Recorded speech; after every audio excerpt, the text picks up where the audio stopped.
Test 4. You will hear a number of different recordings, and you will have to answer questions on what you hear. There will be time for you to read the instructions and questions, and you will have a chance to check your work. All the recordings will be played once only. The test is in 4 sections. At the end of the test, you will be given 10 minutes to transfer your answers to an answer sheet. Now turn to Section 1. Section 1. You will hear a conversation between a staff member from Gaia's Guardians and a man who wants to do something to protect the environment. First, you have some time to look at questions 1 to 5.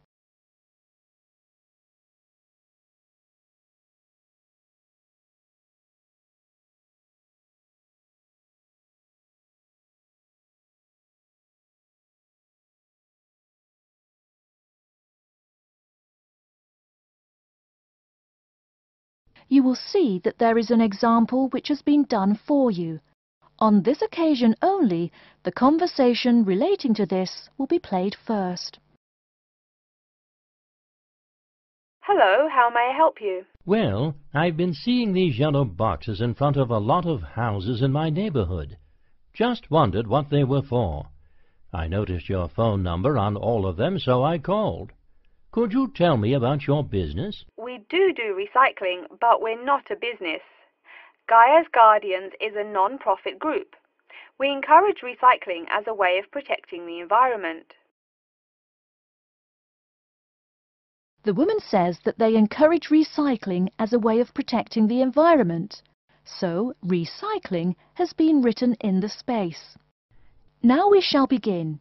You should answer the questions as you listen, because you will not hear the recording a second time. Listen carefully and answer questions 1 to 5. Hello, how may I help you? Well, I've been seeing these yellow boxes in front of a lot of houses in my neighborhood. Just wondered what they were for. I noticed your phone number on all of them, so I called. Could you tell me about your business? We do recycling, but we're not a business. Gaia's Guardians is a non-profit group. We encourage recycling as a way of protecting the environment. I don't know. I mean, it is a good idea, but I really don't read the newspaper every day or anything. And we don't come collect newspapers every day. In fact, we only do pickups every other week. Oh, well, then maybe I could help. I mean, in my neighborhood, there's too much rubbish lying around everywhere. I'd like to help out, I guess. That's great, sir. You're doing the right thing. Okay, I need to get your contact information. What's your name, please? Peter Wisrow. Peter, how do you spell your last name? W-I-S-R-O-W? No, actually, it's W-I-S-R-O-U-G-H. Oh, I'm sorry. I'm a terrible speller. You're a good speller. It's just that my family are terrible pronouncers. You're quite a card, Peter. Okay, now what's your address? Number 168 Bridge Road. That's here in London. How about if I have any questions?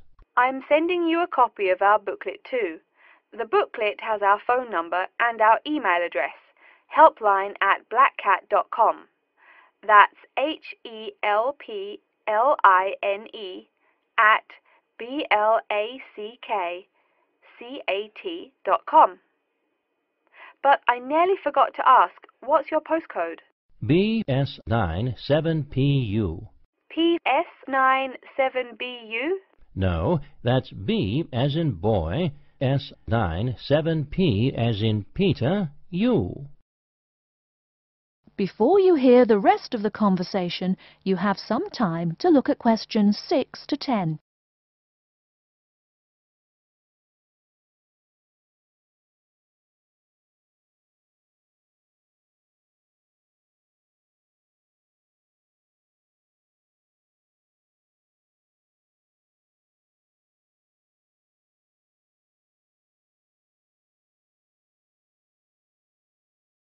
Now listen and answer questions 6 to 10.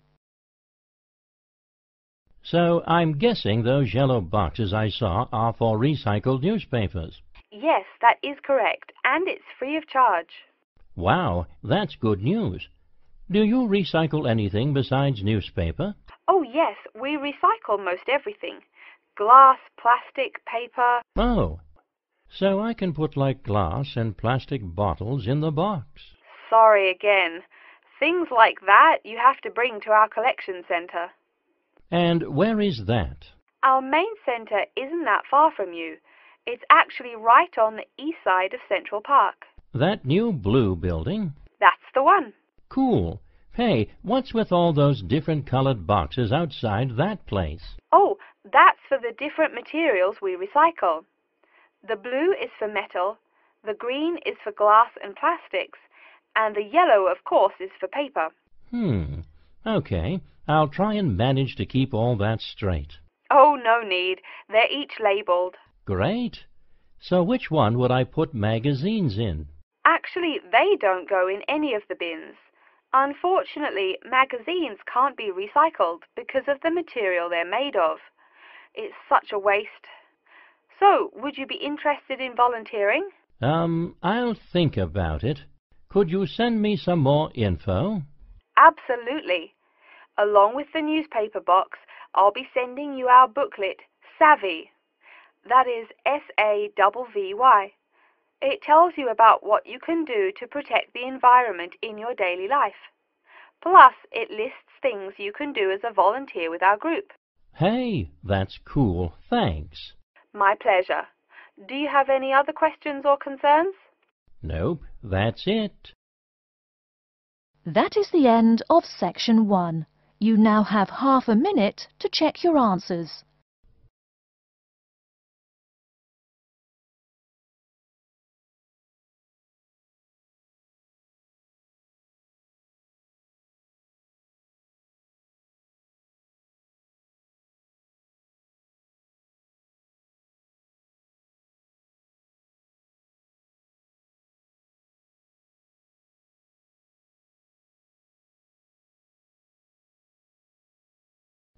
Now turn to Section 2.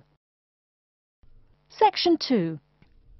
You'll hear an introduction about how to make a resume and apply for a job. First, you have some time to look at questions 11 to 17.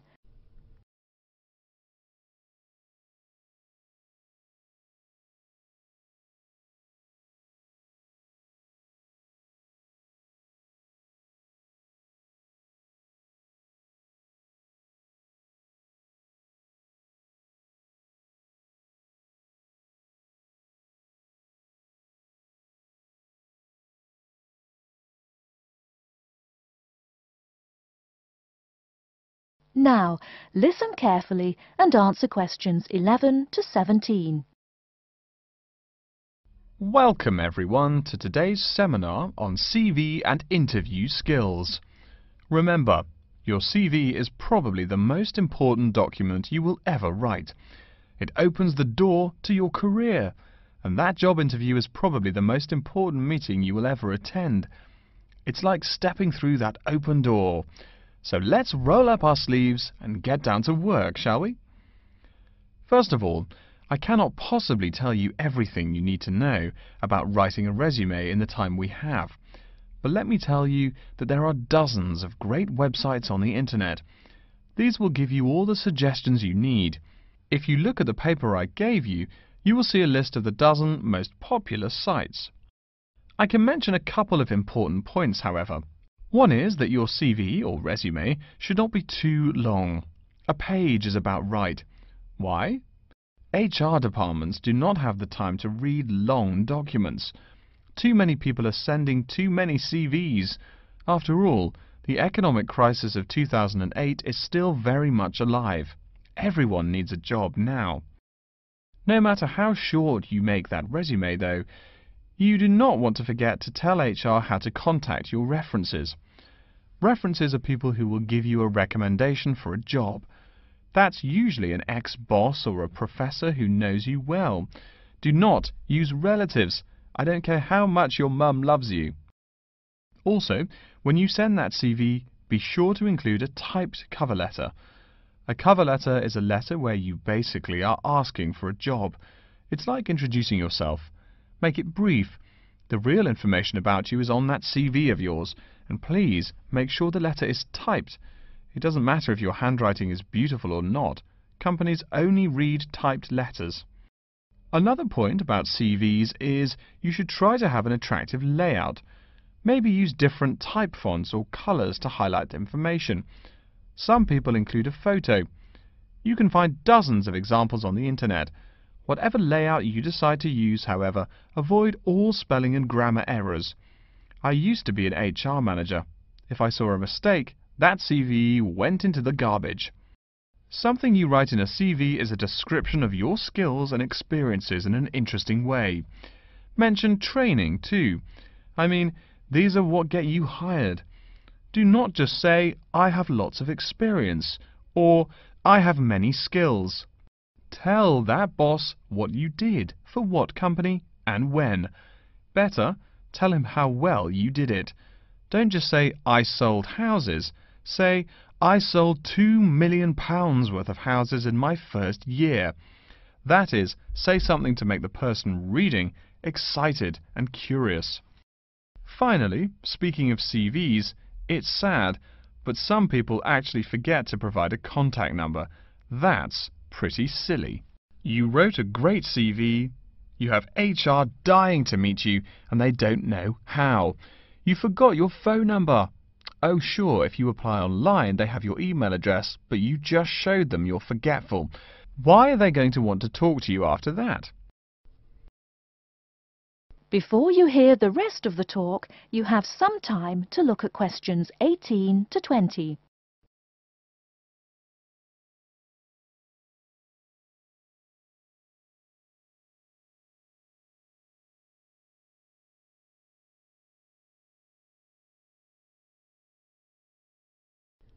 Now listen and answer questions 18 to 20. Alright, moving on to the actual interview. I'll go over what you need to know by the end of it and what you can discuss and negotiate on later once it looks like you'll be offered the job. First, there's working hours. It's not that necessary to hammer out the hours off the bat, especially since it's easy to come off as lazy when the first thing you bring up is how much you're going to have to work. You can also find out more about possible promotions later on. It is important, however, to get a feel for how much you'll be paid. You should make sure the salary range is commensurate with what you're worth, and if you're not, you can move on to better opportunities. Being sure you're going to make what you want to live on is much more important than issues like your pension. You're all so young that your pension is not going to matter for quite a long time. You should find out about what skills you must know for the job and what they'll teach you. In addition, if the company will provide training, you should find out how long the training period is and whether it is paid. Beware of any jobs that want you to train for a long time without appropriate compensation.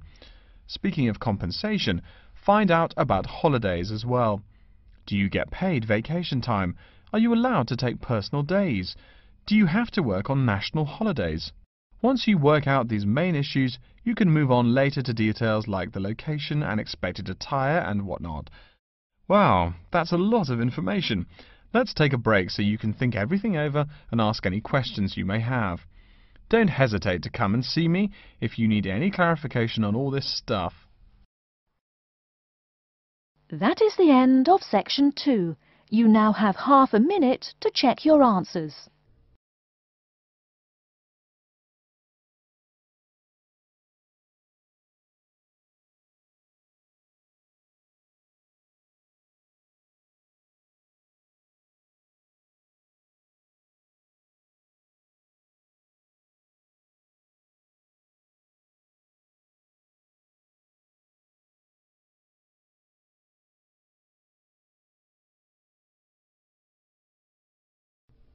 Now turn to section 3.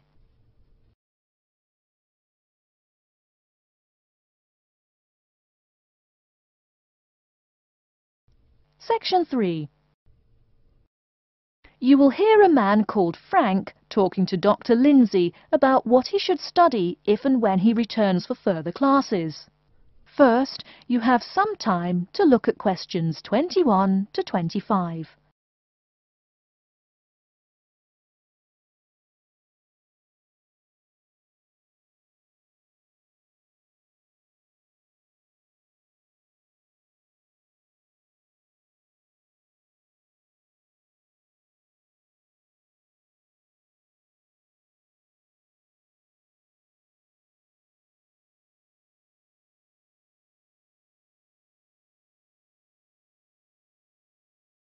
Now listen carefully and answer questions 21 to 25.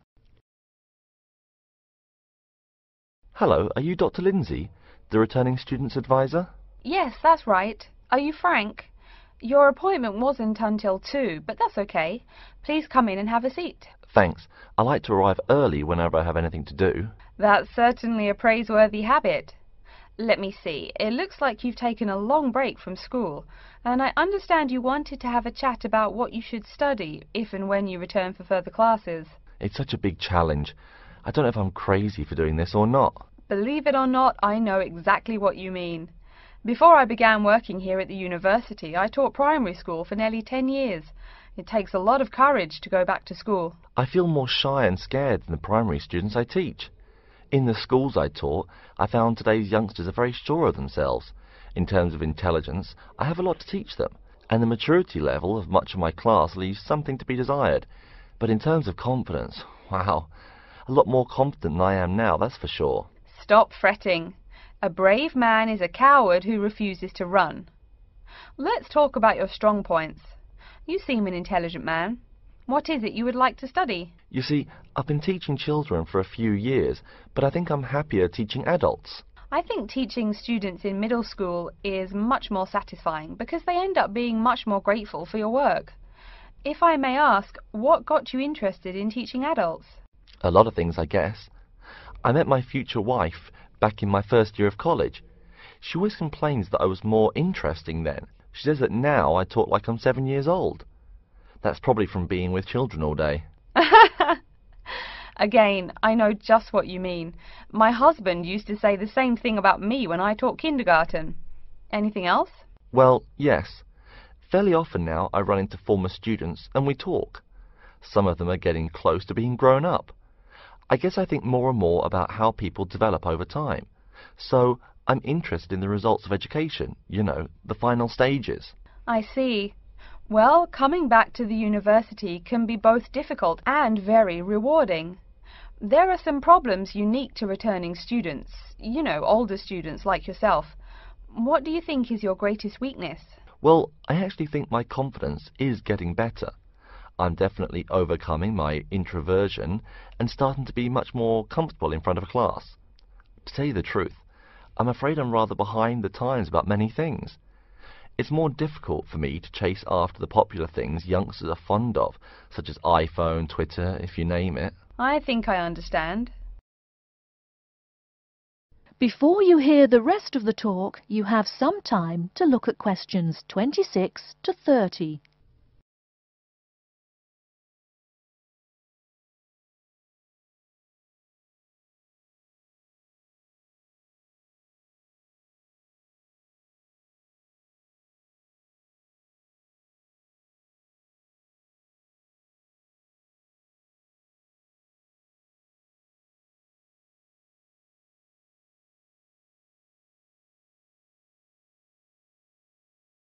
Now listen and answer questions 26 to 30.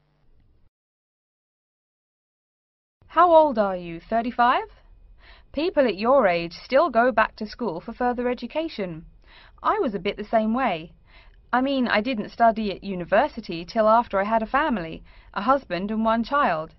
My point of view was a lot different from your average 18-year-old girls, I can tell you. Gee, that sounds pretty rough. A family and college? Clearly you weren't unsuccessful, though. It was, Frank, it truly was. My first term at school was extremely stressful. But, excuse me, you're not here to listen to my life story. We're talking about your plans. Is there anything unique I should know about you or your past experience or plans? I'm afraid not. There is nothing interesting about my career or plans. It's really not too impressive. Now, I forbid you to talk like that. This is your one life, and if you're not interested, why bother living it? Don't be so humble, Frank. Okay. My wife says I'm a wimp. Let's talk about your dreams a bit. You want to teach adults, you said.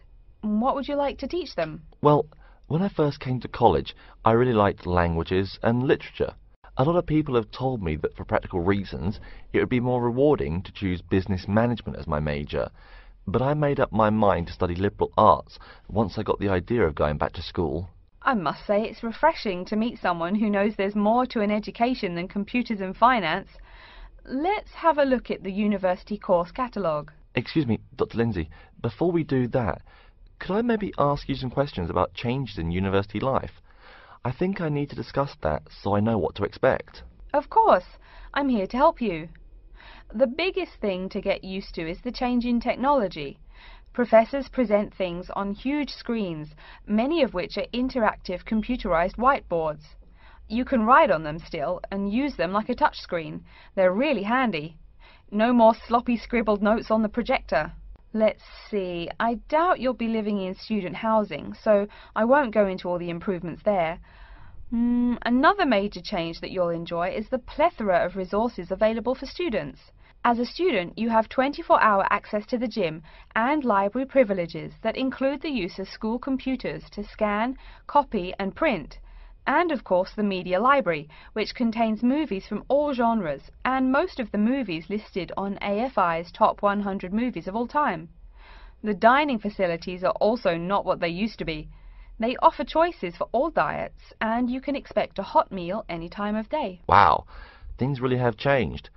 I'll be sure to utilize all those great facilities in my time here. Thanks for all your help, Dr. Lindsay. I think that's all the questions I have for now. That is the end of section 3. You now have half a minute to check your answers.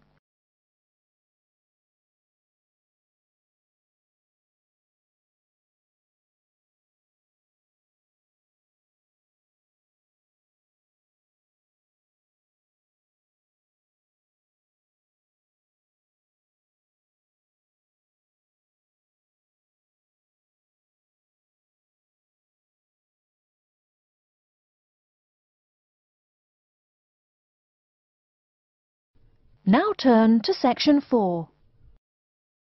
Section 4. You will hear an introduction about the curriculum and facilities of Wassamata University. First, you have some time to look at questions 31 to 40.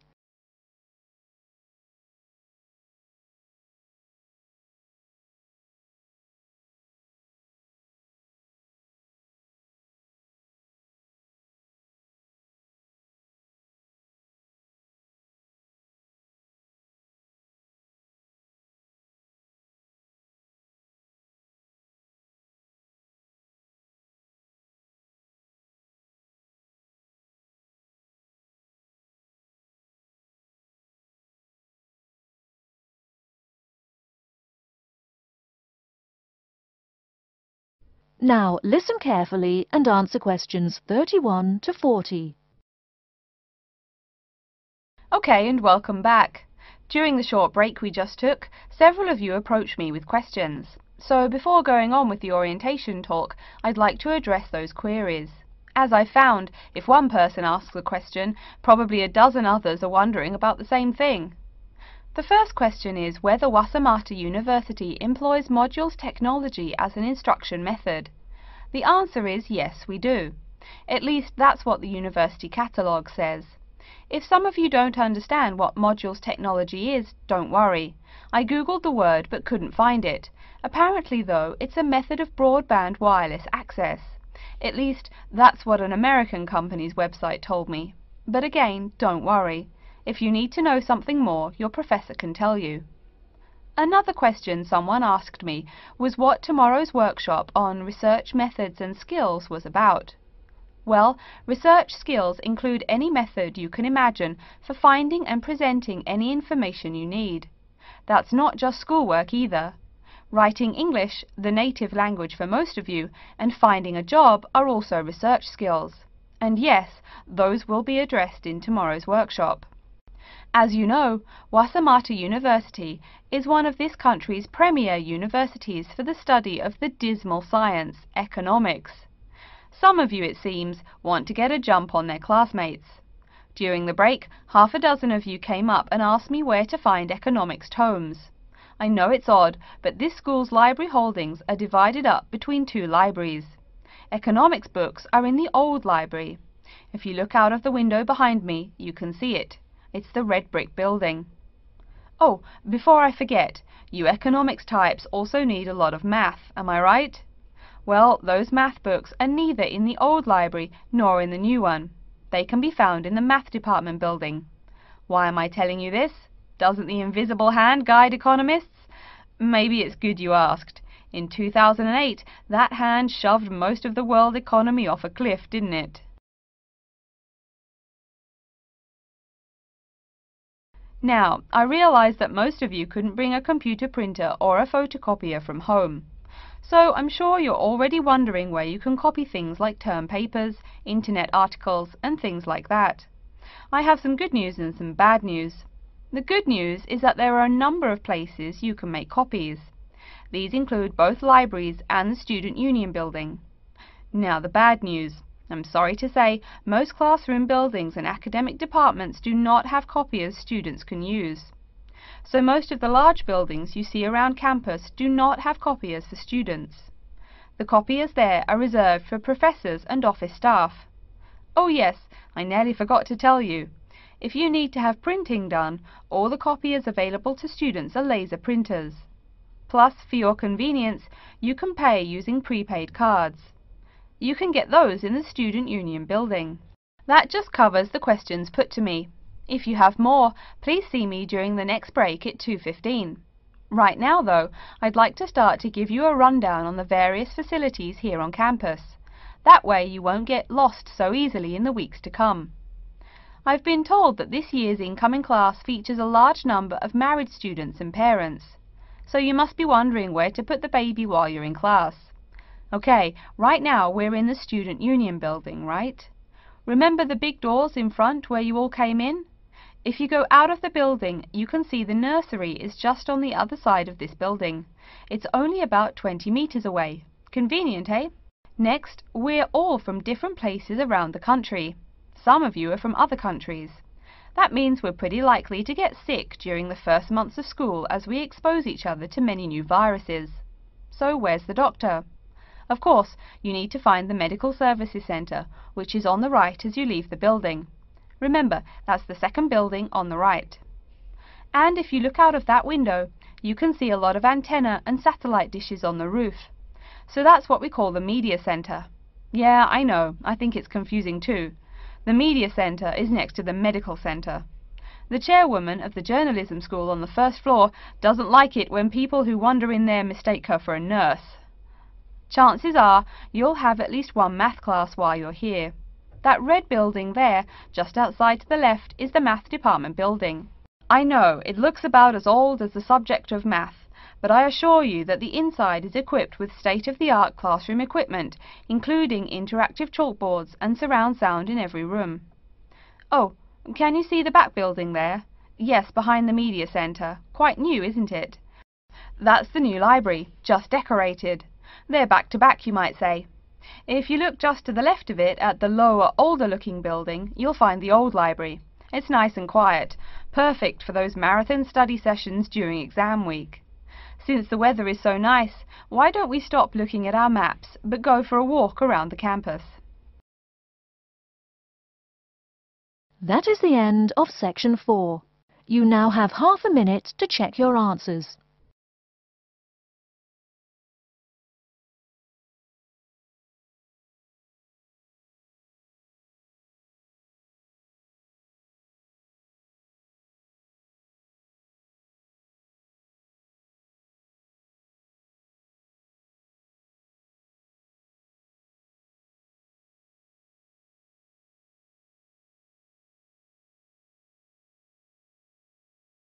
That is the end of the listening test. In the IELTS test, you will now have 10 minutes to transfer your answers to an answer sheet.